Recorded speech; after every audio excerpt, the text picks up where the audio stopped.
Je vous invite à vous lever tous pour la lecture de la parole.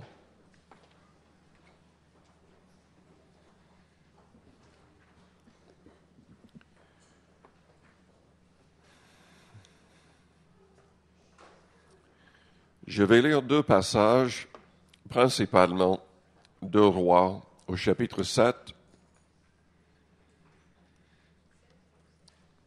chapitre 7 dans deux Rois, et juste un passage dans 1 Pierre au chapitre 5 au verset 7.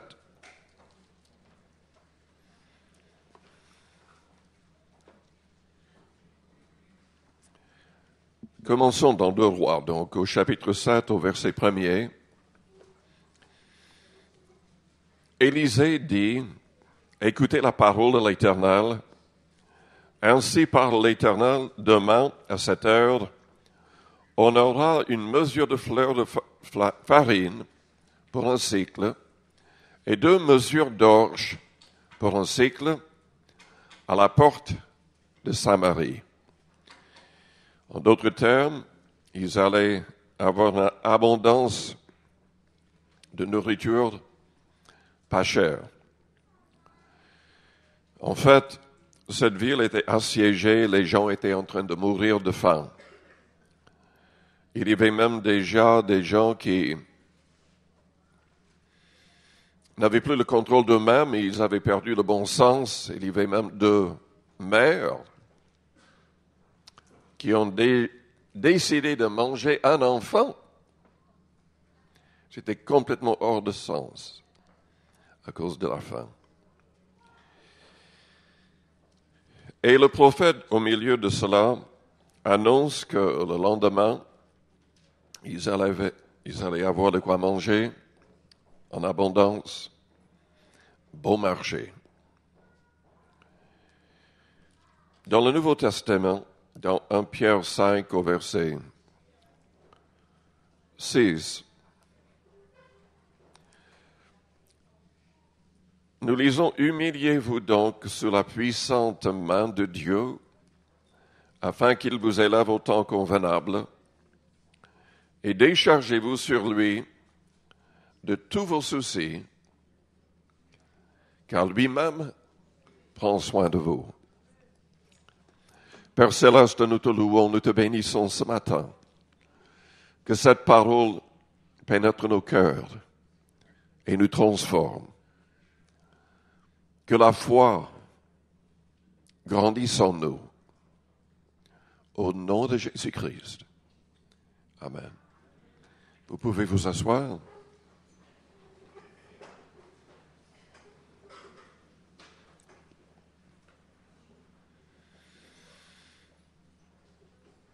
Je ne vais pas prendre le temps de lire le chapitre 7, mais je vais résumer l'histoire. Le prophète Élisée annonce donc qu'il y aura de quoi manger le lendemain. L'officier du roi, aucune fois, se moque du prophète et par ses paroles, en quelque sorte, se moque de la puissance de Dieu. Il manifeste son incrédulité à l'égard de la promesse. Et le prophète lui dit, « Tu le verras de tes yeux, mais tu n'en mangeras pas. » 4 lépreux décident de se lever et de marcher vers le camp de l'ennemi. Ils savaient qu'ils allaient mourir dans la ville. Ils se sont dit, mais peut-être qu'ils auront pitié de nous. Et donc, ils ont commencé à marcher. Et en marchant, la Bible dit que Dieu a fait entendre dans les oreilles de l'ennemi comme une grande armée avec des chars, des chevaux. Ils ont eu tellement peur qu'ils sont partis en courant. Ils n'ont même pas pris leurs chevaux. Et ils ont tout laissé derrière. La nourriture, leurs biens de toutes sortes. Quand les 4 lépreux arrivent, Il y a cette abondance, ils mangent, ils prennent plein de choses, et finalement ils se disent, mais c'est pas bon ce qu'on fait. Il faut aller à la ville, il faut le dire aux autres, pour que les autres puissent manger aussi. Et le roi demande à son officier d'être à la porte pour l'ouvrir, pour diriger les gens vers le camp de l'ennemi. Et la parole du prophète s'accomplit. Et je vais lire cela au verset 16. Le peuple sortit et pilla le camp des Syriens. Ils ont eu une mesure de fleur de farine pour un cycle et 2 mesures d'orge pour un cycle, selon la parole de l'Éternel. Le roi avait remis la garde de la porte à l'officier sur la main duquel il s'appuyait. Mais cet officier fut écrasé à la porte par le peuple et il mourut, selon la parole qu'avait prononcée l'homme de Dieu, quand le roi était descendu vers lui. L'homme de Dieu avait dit alors au roi, je vais lire au verset 19, non, on aura 2 mesures d'orge pour un cycle et une mesure de fleur de farine pour un cycle demain, à 7 heures, à la porte de Samarie. Et l'officier avait répondu à l'homme de Dieu, quand l'Éternel ferait des fenêtres au ciel, pareille chose arriverait-elle.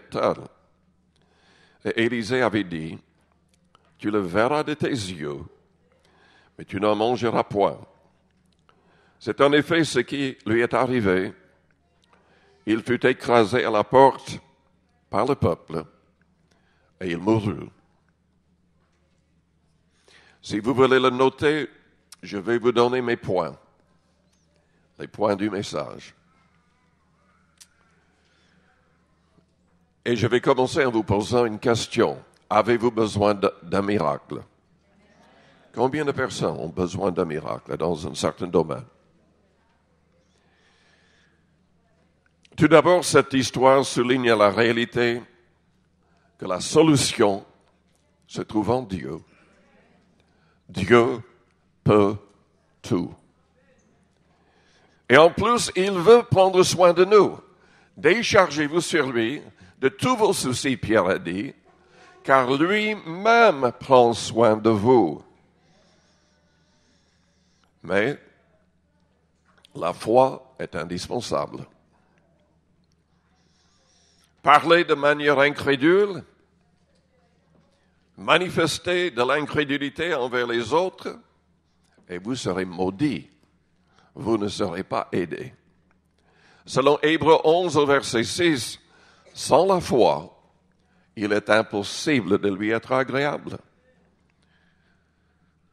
Dieu cherche la foi dans les cœurs. Il cherche la foi.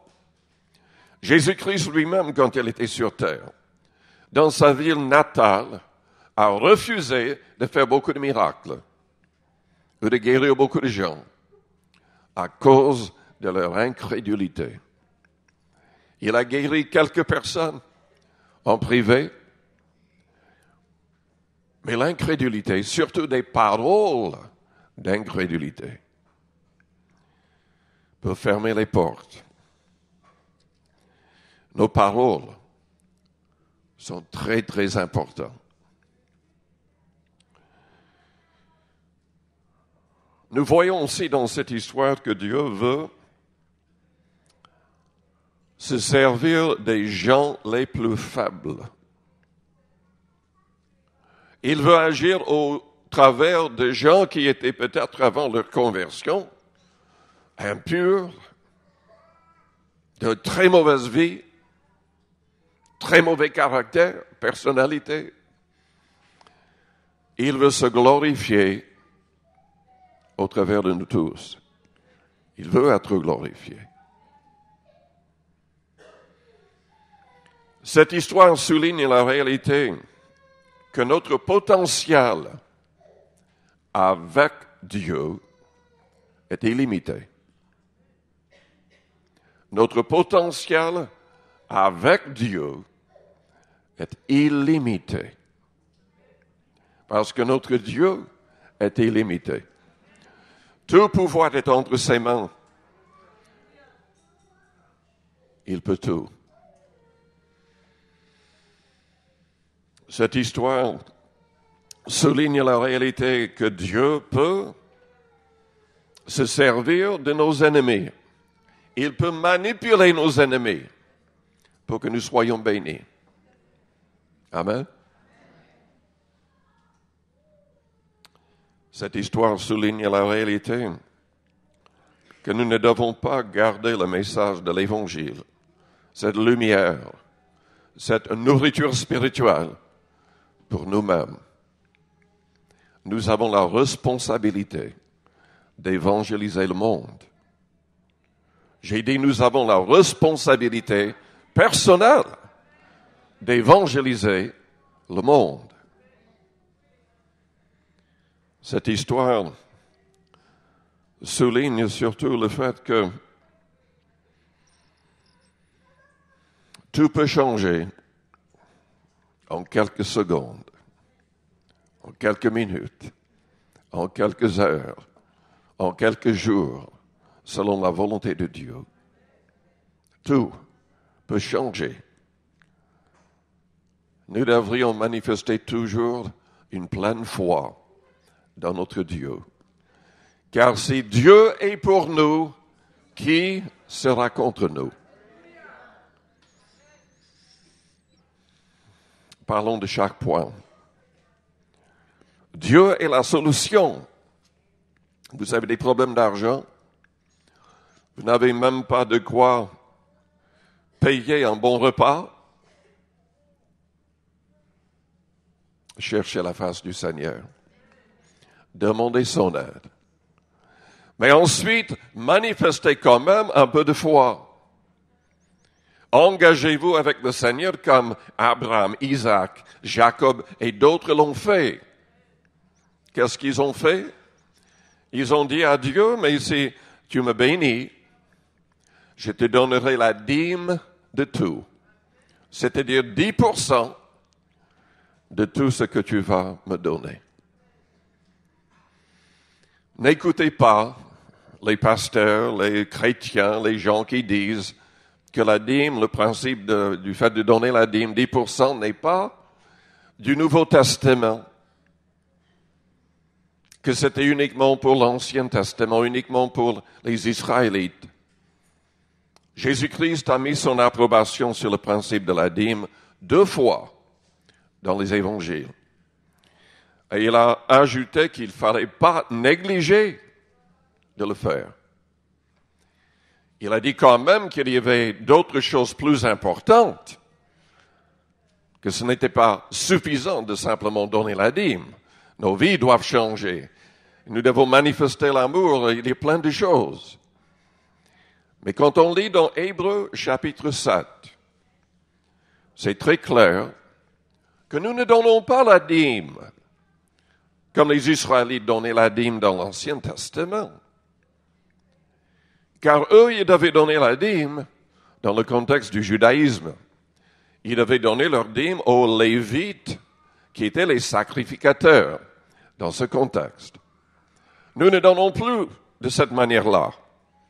Car c'est vrai, nous ne sommes pas sous le contrôle, le contexte de l'Ancien Testament.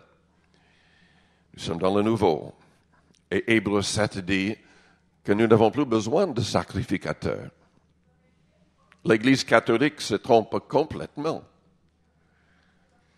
Il n'y avait pas de prêtre dans l'Église primitive ou sacrificateur. Car selon l'Épître aux Hébreux, Jésus-Christ est notre souverain pontife ou sacrificateur. Et parce qu'il est vivant, nous ne passons pas par les hommes, nous passons directement vers le Père par Jésus-Christ, notre souverain sacrificateur. Et il est un souverain sacrificateur selon l'ordre de Melchizedek. Abraham donna la dîme à Melchizedek, qui n'était pas lévite. Jésus vit éternellement. il s'est offert une fois pour toutes, en donnant son propre sang. Nous n'avons pas besoin de renouveler le sacrifice. C'est accompli pour tout temps, pour toujours. Et nous ne nous approchons pas du Père par les hommes, mais par Jésus-Christ qui intercède pour nous. Nous donnons, selon Hébreux 7, la dîme à lui.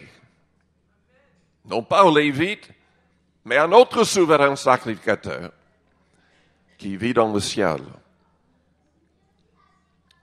C'est pleinement biblique que les chrétiens donnent la dîme pour le travail du Seigneur. Et des offrandes en plus par la foi. La Bible ne va pas nous dire combien nous devrions donner en plus.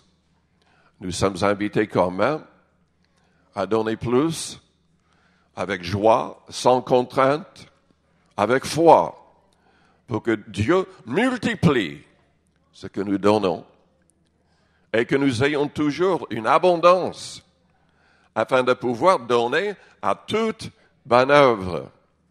Je ne vais pas prendre le temps de lire tous les passages, vous pouvez les noter si vous voulez. Il y a Malachie, chapitre 3, il y a 2 Corinthiens, chapitre 9.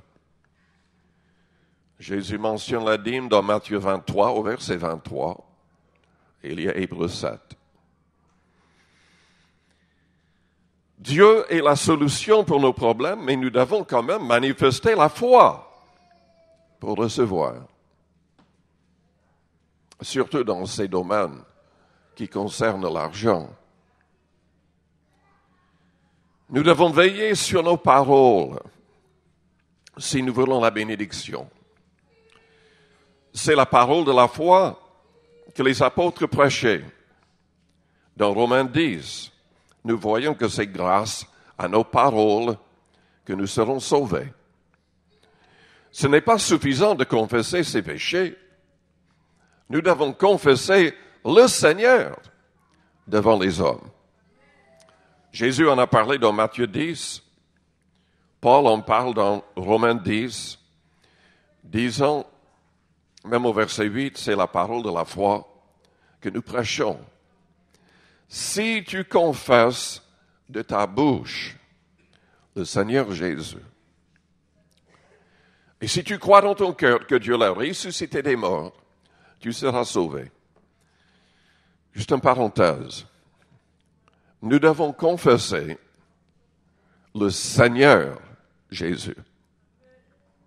Ce mot Seigneur est l'égal du mot éternel que vous avez dans l'Ancien Testament. Jésus-Christ n'est pas un ange ou un homme. C'est-à-dire, il n'est pas fils de Dieu dans le sens d'être un ange ou un homme. Il est Dieu lui-même. Il est un avec le Père Céleste. Les témoins de Jéhovah se trompent. Les Mormons, ou l'Église des saints des derniers temps, se trompent. Les uns l'appellent un ange, l'autre un homme glorifié. Il est vrai dans la Bible, les anges sont appelés fils de Dieu. Nous-mêmes, nous sommes appelés fils de Dieu, enfants de Dieu. Mais Jésus n'est pas fils de Dieu dans ce sens-là, ou ces sens-là. Il est le Fils unique. Il a dit à Philippe, à Thomas, « Si tu m'as vu, tu as vu le Père. » Il est un avec le Père. Et nous devons comprendre qu'il est l'Éternel, ou si vous voulez, le Seigneur. Si tu confesses de ta bouche le Seigneur Jésus, et si tu crois dans ton cœur que Dieu l'a ressuscité des morts, tu seras sauvé. Car c'est en croyant du cœur qu'on parvient à la justice, c'est en confessant de la bouche qu'on parvient au salut. Selon ce que dit l'Écriture, quiconque croit en lui ne sera point confus.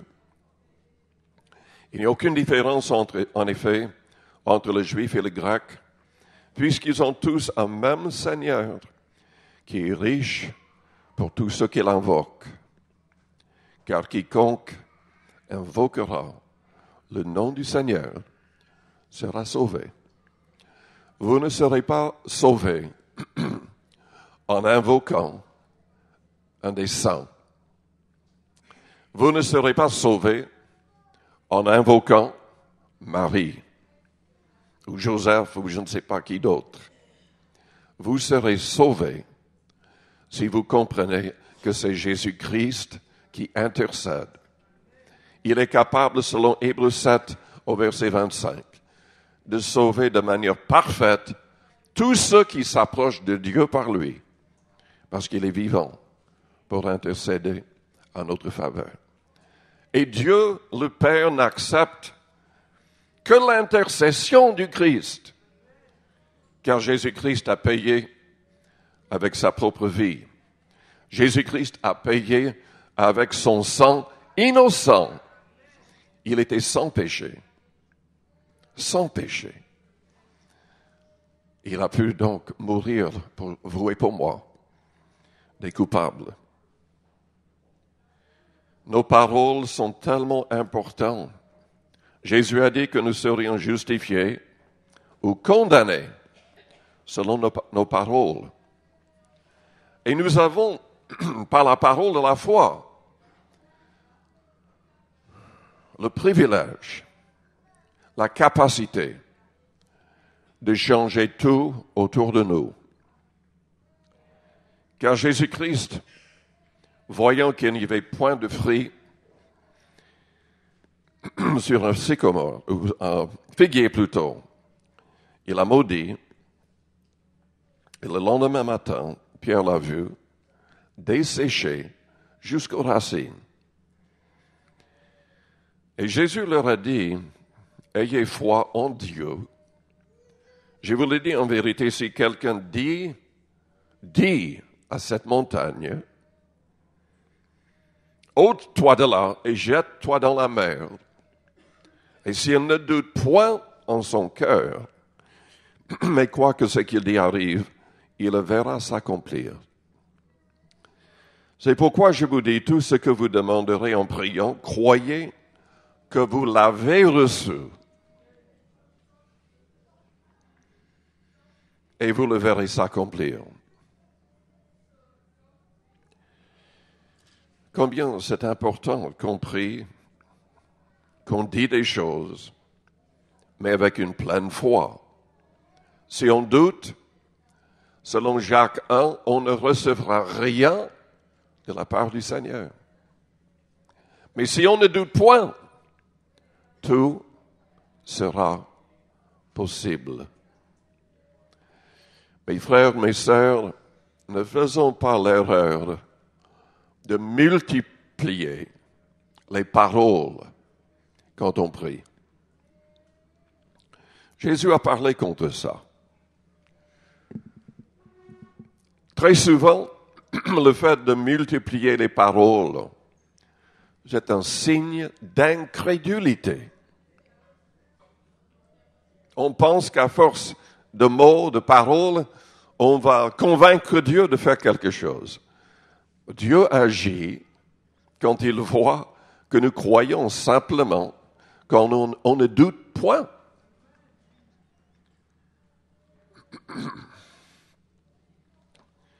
Nos paroles sont très importantes. Veillez sur vos paroles. Vous vous rendez compte? Cet homme, l'officier du roi, a exprimé à haute voix ses doutes. Et il a été maudit. Il est mort. Je peux vous garantir que dans notre Église et dans toutes les églises du monde, quand les frères et les sœurs parlent entre eux, très souvent, trop souvent, il y a des paroles qui sortent de certaines bouches qui sont avec des paroles d'incrédulité. Des paroles, il y a même, j'ai remarqué parfois, que même dans les prières à haute voix, ce n'est pas une prière de foi, C'est une prière d'incrédulité. Et nous devons veiller sur cela. Dieu n'a pas besoin d'être convaincu. Sinon, il doit être convaincu de notre foi.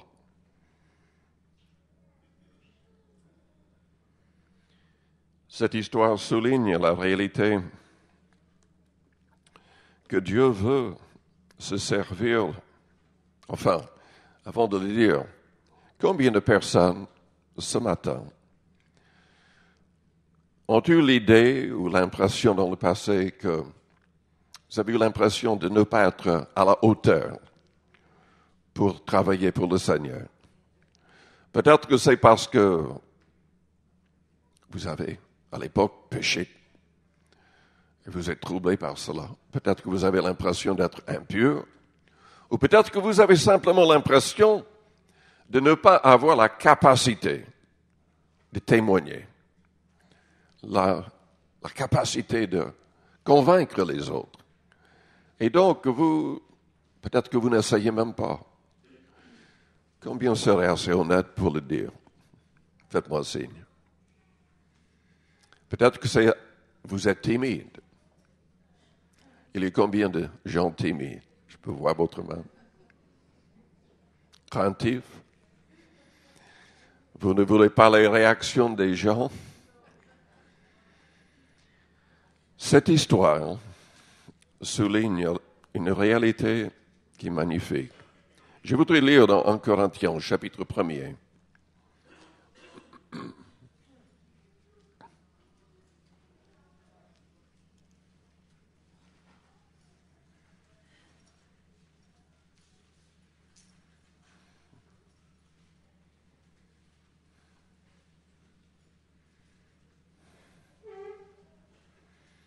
Je lis à partir du verset 20. Où est le sage? Où est le scribe? Où est le raisonneur de ce siècle? Dieu n'a-t-il pas convaincu de folie la sagesse du monde? Car puisque le monde avec sa sagesse n'a point connu Dieu, il a plu à Dieu dans sa sagesse de sauver les croyants par la folie de la prédication. Les Juifs demandent des miracles, les Grecs cherchent la sagesse.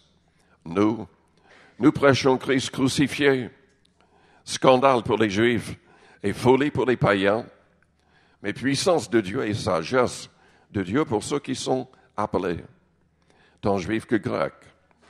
Car la folie de Dieu est plus sage que les hommes et la faiblesse de Dieu est plus forte que les hommes. Considérez, frères, que parmi vous qui avez été appelés, il n'y a ni beaucoup de sages selon la chair, ni beaucoup de puissants, ni beaucoup de nobles. Mais Dieu a choisi les choses folles du monde pour confondre les sages. Dieu a choisi les choses faibles du monde pour confondre les fortes. Et Dieu a choisi les choses viles du monde et celles qu'on méprise. Celles qui ne sont point pour réduire à néant celles qui sont, afin que personne ne se glorifie devant Dieu. Or, c'est par lui que vous êtes en Jésus-Christ qui, par la volonté de Dieu, a été fait pour nous sagesse, justice, sanctification et rédemption, afin, comme il est écrit, que celui qui se glorifie dans le Seigneur.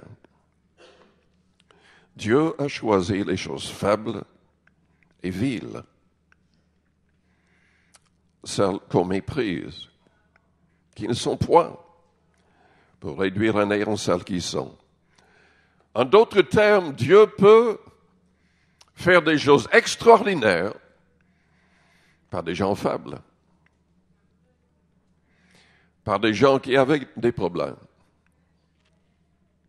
Il s'est servi de 4 lépreux. Il avait crié, « Je suis impur, n'approchez pas de moi. » Il avait resté éloigné des autres. Il avait à peine la force de se lever et traverser le désert vers l'ennemi. Mais Dieu a agi pour que l'ennemi entende comme une grande armée. Quand vous vous approchez, qu'est-ce que les gens entendent? Est-ce que vous avez la gloire du Seigneur avec vous? Est-ce que vous vous rendez compte que même dans votre faiblesse, Dieu peut accomplir des choses extraordinaires? Il peut vous aider à gagner des douzaines, des centaines, peut-être des milliers d'âmes. Je me suis converti sur le ministère d'un homme par le nom de Lester Sumrall. Il est avec le Seigneur maintenant. Mais cet homme avait vu plusieurs millions de personnes converties dans le monde grâce à son travail. Dieu veut se glorifier. Vous vous dites, mais je n'ai pas de capacité, je ne sais pas parler, je n'ai pas de talent. Peut-être que Dieu pourrait se servir davantage de vous que les gens qui ont des talents et tout le reste. En tout cas, ce qui est clair, c'est que votre potentiel avec Dieu est illimité. Est illimité. Pierre avait renié le Christ en blasphémant. Il était lâche. Mais après le jour de la Pentecôte, après avoir loué Dieu miraculeusement en d'autres langues, il s'est levé sans avoir un sermon préparé. Il a prêché, il a ouvert sa bouche et le Saint-Esprit l'a guidé. Et 3000 âmes se sont converties grâce à un seul message. Tout est possible avec Dieu. Tout est possible à Dieu. Réveillez la personne à côté de vous et dites-le lui. Vous avez un potentiel illimité.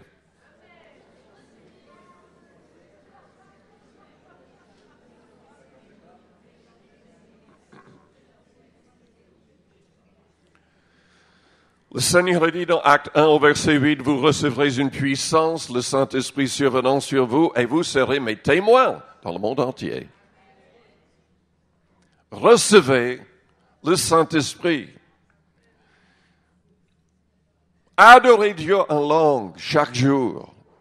Laissez-vous guider par le Saint-Esprit. Permettez que le Saint-Esprit parle au travers de vous. Oui, préparez des choses. Apprenez par cœur un plan, des passages bibliques. Mais après, oubliez tout ça et permettez que le Saint-Esprit parle au travers de vous. Avec Dieu, on est illimité. Notre potentiel est illimité.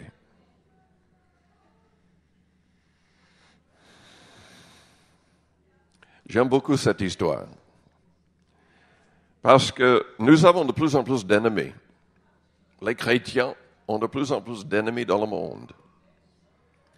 Des gens qui ont littéralement vendu leurs âmes au diable. Souvent, ils ont des positions très haut placées. Mais Dieu, il contrôle tout. Il peut manipuler n'importe qui. Il a manipulé César Auguste pour qu'il demande un recensement sur toute la terre. Et la prophétie de Michée, chapitre 5, a été accomplie grâce à cela, car Marie et Joseph étaient obligés d'aller à Bethléem pour ce recensement. Et c'est là où Jésus-Christ est né, selon le prophète. Dieu peut manipuler nos ennemis. L'armée syrienne a entendu une vaste armée qui arrivait. Et ils ont fui. Dieu peut faire fuir tous nos ennemis.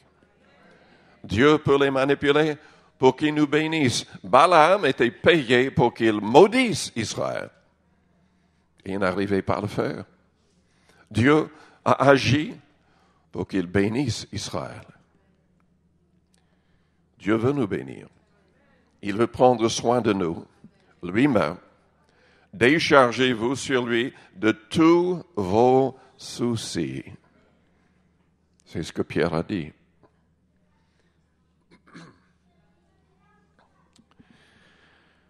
Quand les lépreux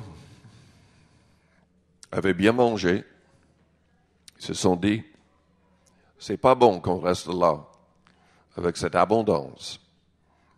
Il faut qu'on le dise aux autres.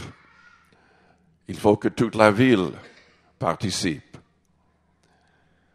Nous sommes ici, il y a d'autres églises, mais honnêtement, il y a très, très, très peu de chrétiens dans la région de Paris. Très peu de chrétiens en France, de vrais chrétiens, de vrais disciples du Christ. Nous avons besoin d'un réveil, mais ce réveil dépend de nous. Samuel, qui vient du Brésil, il sait que Dieu peut faire beaucoup plus. Parce qu'au Brésil, je ne sais pas combien de chrétiens il y a en tout, mais uniquement dans nos églises, ADD, Assemblée de Dieu, il y a 22 millions de membres. Et une sœur vient de dire que dans le pays, les évangéliques ont 60 millions de membres. En d'autres termes, il y a plus d'évangéliques au Brésil que toute la population de la France. Est-ce que Dieu aime le Brésil plus que la France? Est-ce que les chrétiens brésiliens travaillent plus pour le Seigneur? Je le crois.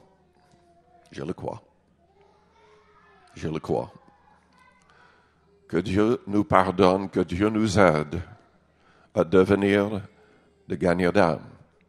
Mais ils prêchent dans les rues. Vous verrez une église partout, des églises partout.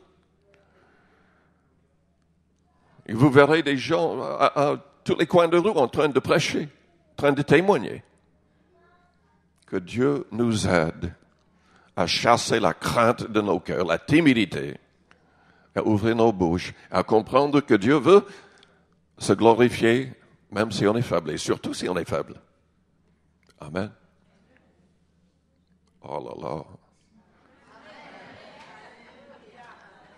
Vous êtes vraiment faible ce matin. Vous pouvez dire Amen? Ah non. Vous pouvez dire Amen?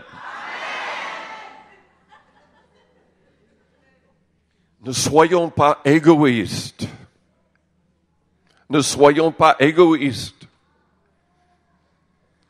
Fermons la télé. Oublions nos propres loisirs. Commençons à travailler pour les âmes, faisons du porte-à-porte. Allez dans les rues de Paris, distribuons des invitations. Vous savez pourquoi nous n'avons pas de visiteurs ce matin? Et on n'en a pas beaucoup dans nos réunions récemment. C'est parce qu'il n'y a presque personne qui distribue des invitations. C'est pas plus compliqué que ça. L'Église, notre Église, quand nous avons commencé, nous avons baptisé, 80 personnes en très peu de temps. Mais pour la première mission, nous avons distribué 200 000 invitations. Et il y avait une époque où on était obligé d'avoir 8 réunions par semaine parce que les gens distribuaient 100 000 invitations chaque mois. Vous savez qu'il faut distribuer 100 000 invitations pour avoir 30 visiteurs. Si vous prenez le temps, si vous vous engagez avec le Seigneur, si vous lui dites, Seigneur, je vais te donner 1 heure cette semaine, ou 2 heures, ou 3, et vous utilisez ce temps, simplement pour mettre les invitations dans les boîtes aux lettres ou dans les rues de Paris, vous allez voir, il y aura des visiteurs à toutes les réunions. Il y aura des conversions à toutes les réunions. Ce n'est pas plus compliqué que cela.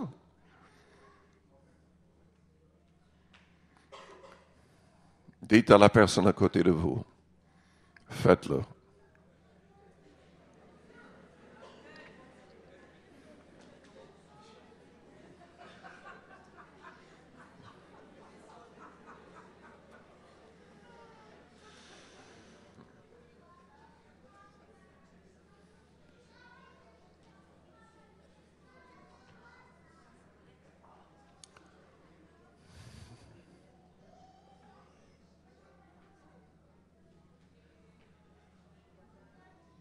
Combien croient que tout va mal, que beaucoup de choses vont mal? Est-ce qu'il y a beaucoup de choses qui vont mal pour vous actuellement?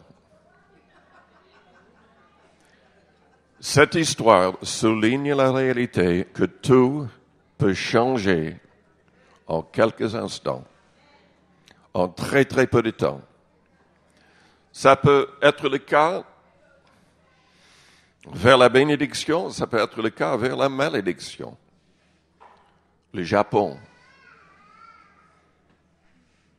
30 000 personnes ont disparu en très très peu de temps. Notre frère Blaise m'a téléphoné en pleurs et m'a dit que sa petite sœur de 35 ans est morte subitement à 5 heures du matin. Il ne sait même pas pourquoi pour l'instant. Tout peut changer en très peu de temps.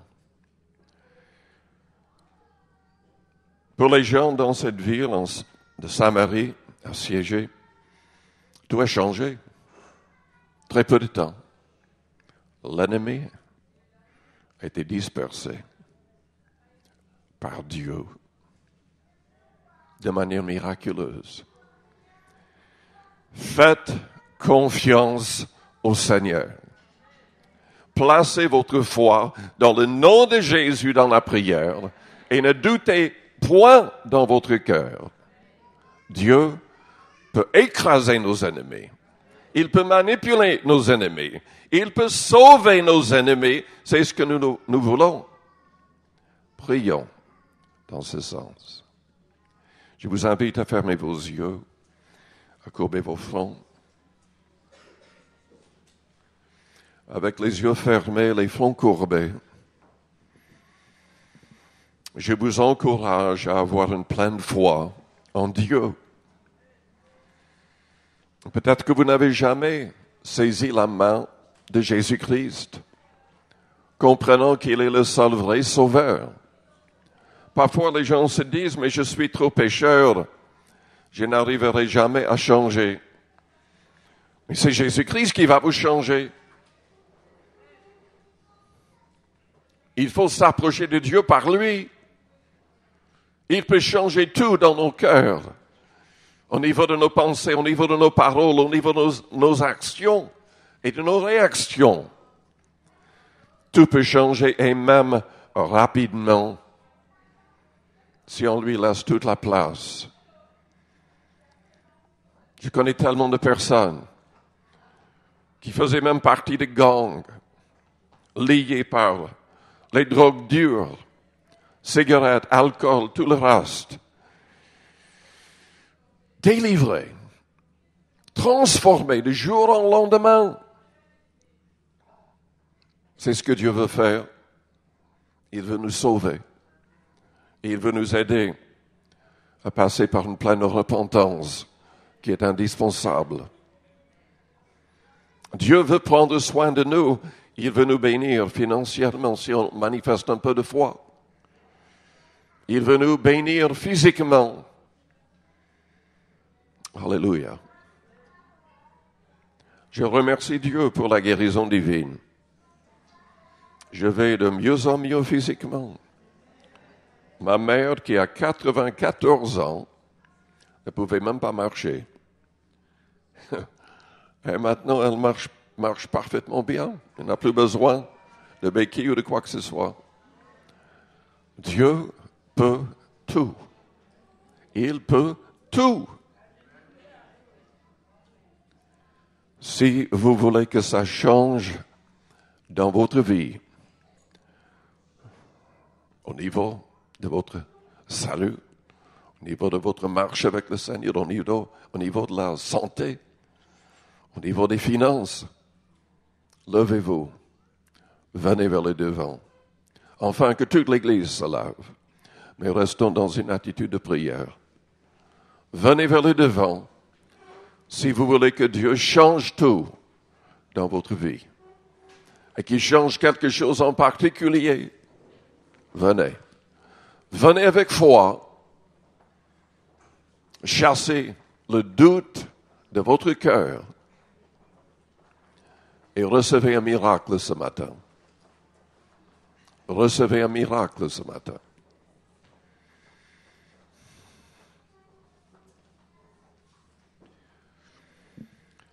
Élevez vos mains vers le ciel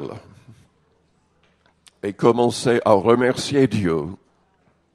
Vous savez, il sait déjà de quoi vous avez besoin. Il sait exactement pourquoi vous vous êtes avancé. Et il est là, par son Esprit Saint. Donc, commencez à remercier le Seigneur pour tout ce qu'il va faire.